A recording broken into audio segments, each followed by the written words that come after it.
It's draft weekend, so we're wrapping up our draft rankings with the trickiest position to navigate the tight ends. Will you grab an early start or try your luck in the late round mess? We'll talk it all through on the Fantasy First Down.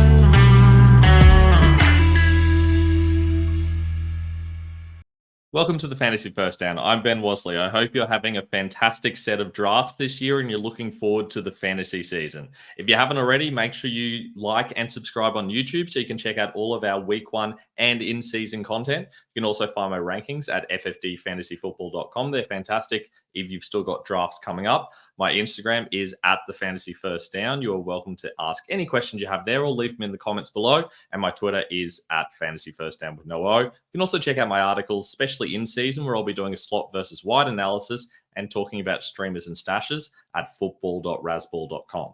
But today we're talking about tight ends, and tight ends are a really interesting position where it is deeper than it's ever been until you get past those top 11 guys, and then it falls off real quickly. So that makes it strategically really interesting when most people play in 12-team leagues. And a surprising amount of people are trying to take too early tight ends. See that in a lot of my redraft leagues. It's kind of crazy, but you're going to have those loose cannons in your leagues, and you've got to know how to react when that happens. So let's get into my rankings, and I'll talk about that and more.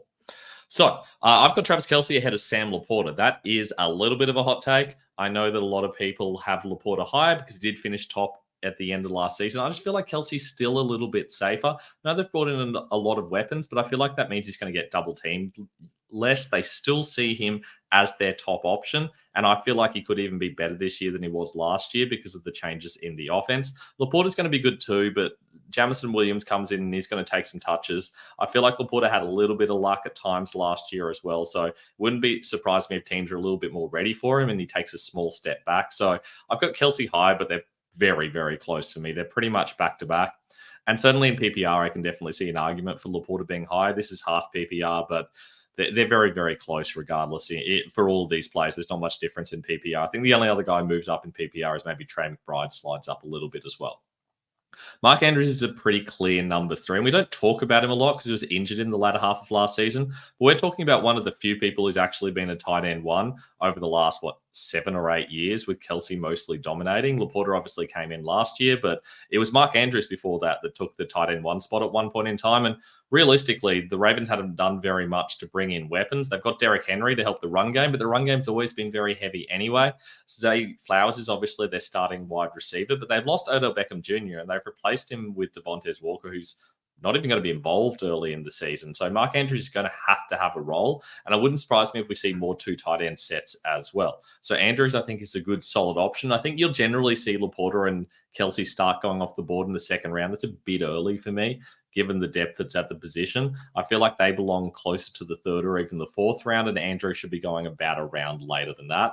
And that means that I don't have a lot of these early tight ends. In previous years, I have gone that way, but it's such a deep position now that I feel like you have to adjust to that. Kyle Pitts is my surprise number 4. I know a lot of people have him lower. I think consensus has him at 6, and some people have him as low as 7 or 8. I just see a real bounce back here. I know we talked about that last season, but we can't expect other coaches to do the stupid Arthur Smith stuff of not using him as proper tight end. Realistically, we're going to see a very strong tight end play out of Pitts. He is going to be one of their main weapons. I know they use a lot of 11 personnel, but Pitts will run a lot of routes as well. We've seen Tyler Higbee in that Rams system be very effective for fantasy, and Kyle Pitts is a significantly better player. If you look at that Falcons team, you think about their best weapons. Yes, you got Bijan Robinson. Drake London is a good player as well, but Kyle Pitts, we're talking about a legit top 5 NFL draft pick.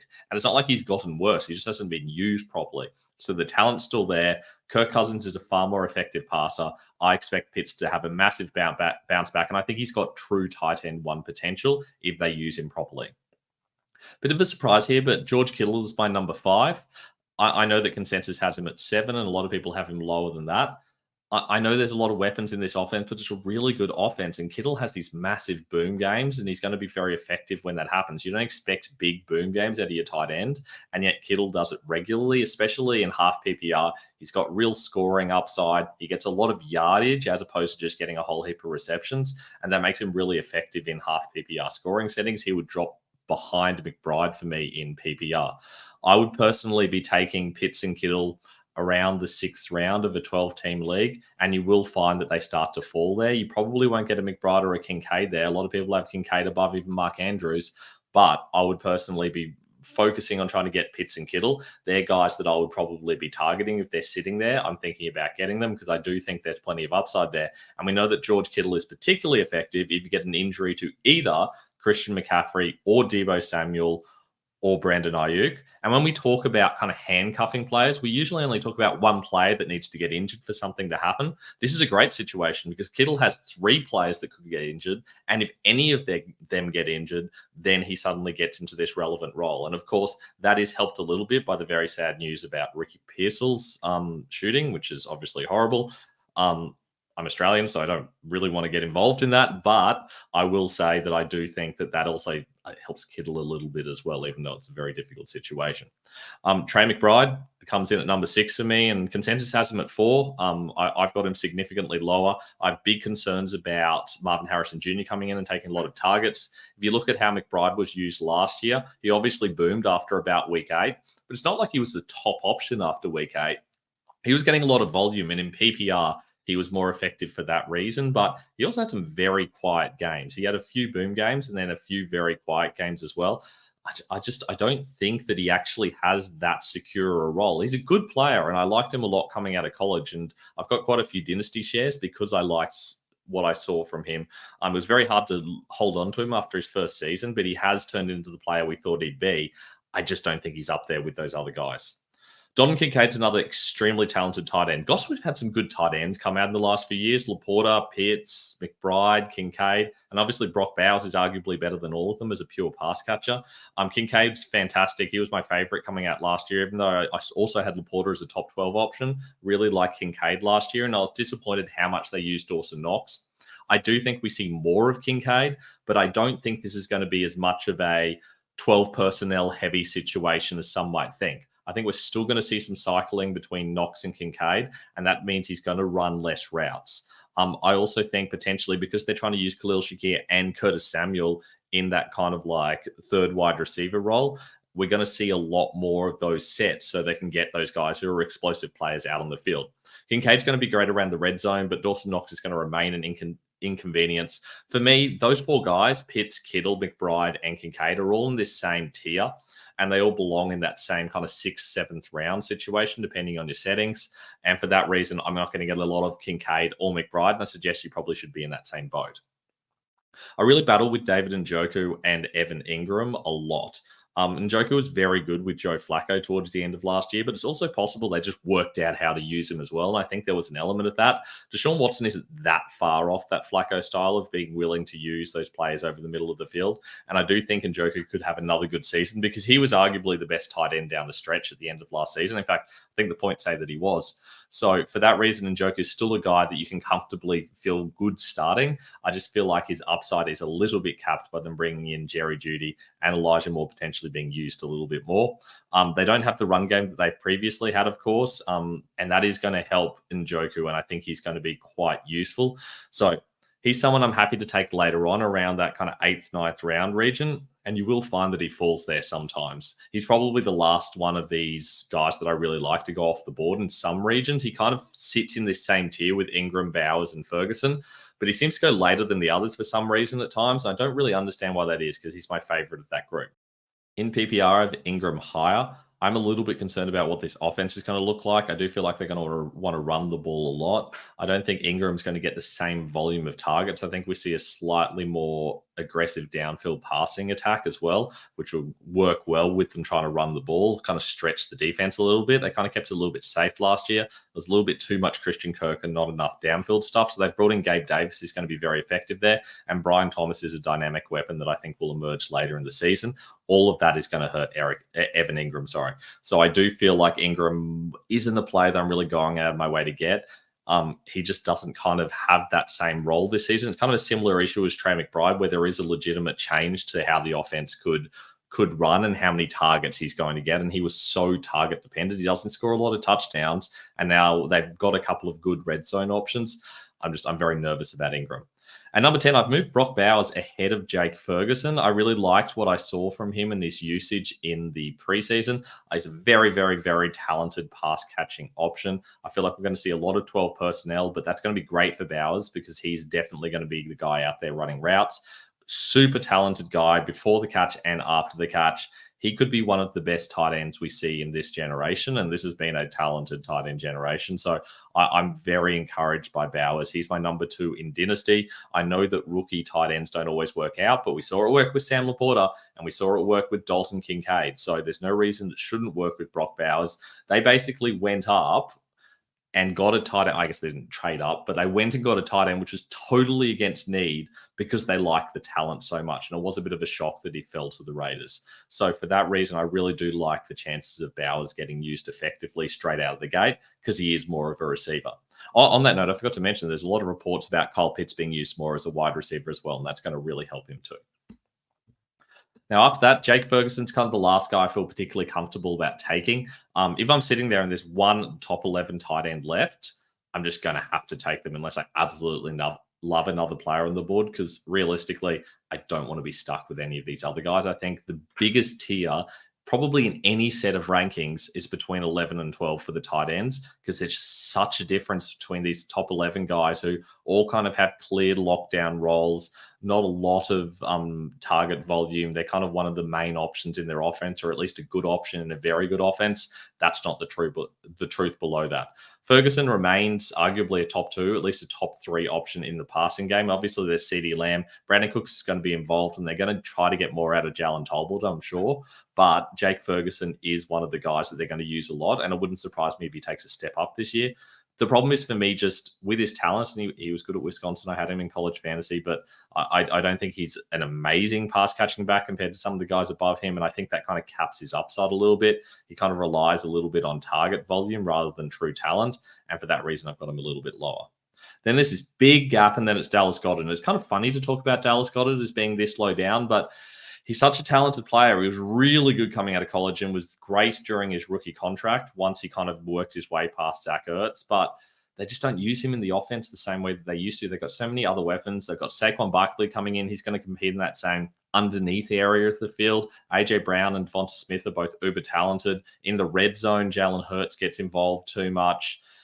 It's hard to feel good about Goddard. There's just not enough of a clear role there. And even though he's a talented player and he's going to have some good weeks, I just can't move him any higher than this. In fact, I've tossed up moving him lower. It's just there's no one I want to move him down past. Dalton Schultz is going to be popular with some people, but I'm a little bit nervous about what his role looks like. Not so much Brevin Jordan seems to be getting involved. He's the backup pass-catching tight end. It's more of a blocking issue. I do feel like we're going to see a little bit more blocking out of Dalton Schultz and also bringing in Cade Stover to do some blocking. Kind of shocked that they released Tegan Kitoriano. That doesn't really make sense to me.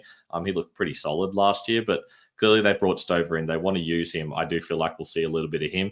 Schultz is still a solid option. I think the upside is capped, and the fact they brought in Stephon Diggs is a real issue as well, and Joe Mixon. Both of those guys will take some targets away too, so I don't know. There's a reason to be nervous about Schultz. Even though they gave him plenty of money, he's clearly got a locked-in role. I just don't think it's the role we hope it will be.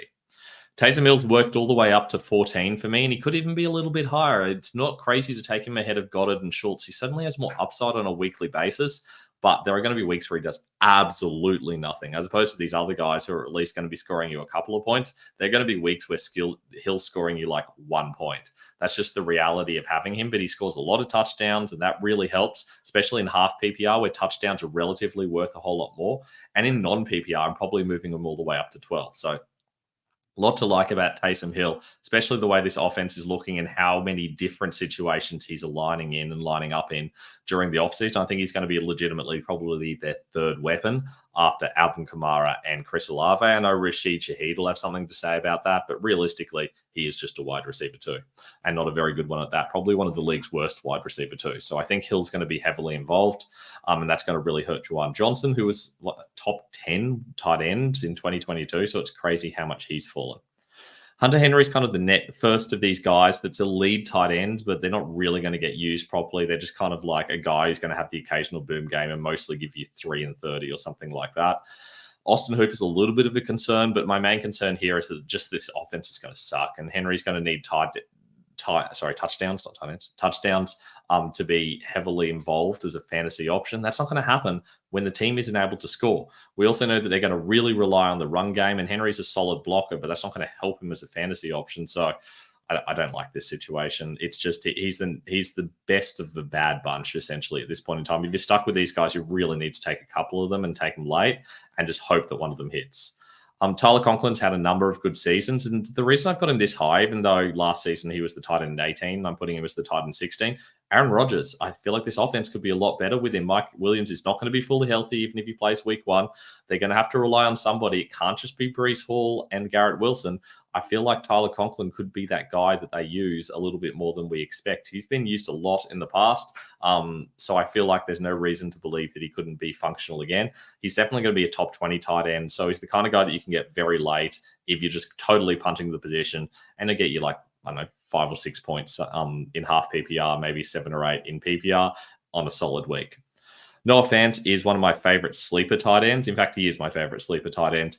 I feel like a lot of people are sleeping on him because in previous seasons, he has struggled a lot because they've used a committee. Now they've got new coaching staff in. It's just Noah Fant. He's the tight end again.